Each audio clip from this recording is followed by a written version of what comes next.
My mom only had one eye. I hated her. She was such an embarrassment. My mom helped clean the school. She collected cans and bottles, anything for the money we needed. She was such an embarrassment. There was this one day during elementary school, I'll remember as recess, and my mom came. I was so embarrassed. How could she do this to me? I threw her a hateful look and ran away. The next day at school, your mom only has one eye? And they taunted me. I wish that my mom would just disappear from this world. So I said to my mom, Mom, why don't you have your other eye? You're only going to make me a laughing stock. Why don't you just die? My mom did not respond, but I guess I felt a little bad. But at the same time, it felt good to have said what I wanted to say all this time. Maybe it's because my mom hadn't punished me, but I didn't think that I had hurt her feelings very badly. That night, I woke up and went to the kitchen to get a glass of water. My mom was crying there so quietly, as if she was afraid to wake me up. I took a look at her and then turned away.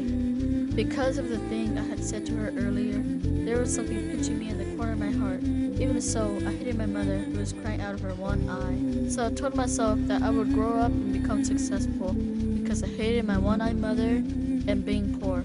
As the years went by, I earned a scholarship and got accepted to college. I left my mother, moved out of state, gained confidence in myself, and focused on my studies. I made new friends. I learned many things, and most important, I left my past behind. After earning my degree and working for a few years, I got married. I bought a house of my own, then I had kids too.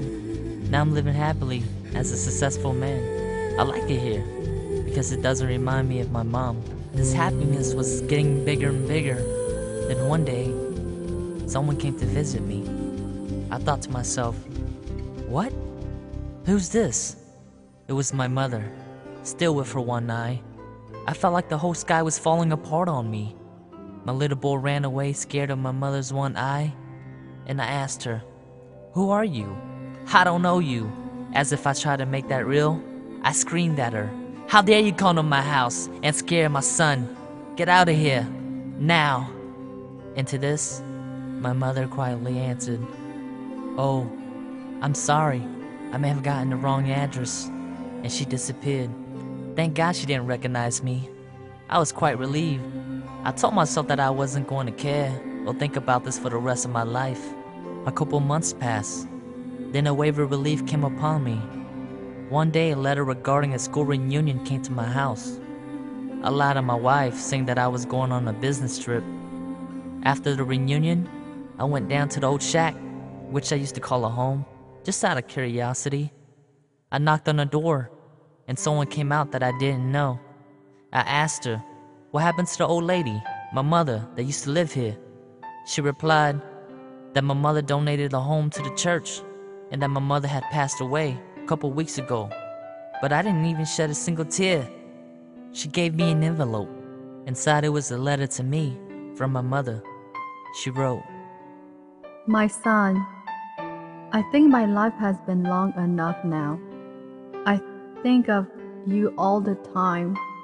I'm sorry that I came to your home and scared your children. I was so glad when I heard you were coming for the reunion, but I may not be able to even get out of bed to see you. I'm sorry that I was a constant embarrassment to you when you were growing up. You see, when you were very little, you got into an accident and lost your eye. As a mother, I couldn't stand watching you having to grow up with one eye, so I gave you mine. I was so proud of my son who was seeing a whole new world for me in my place with that eye. With my love to you, I miss you so much. I love you. You mean the world to me.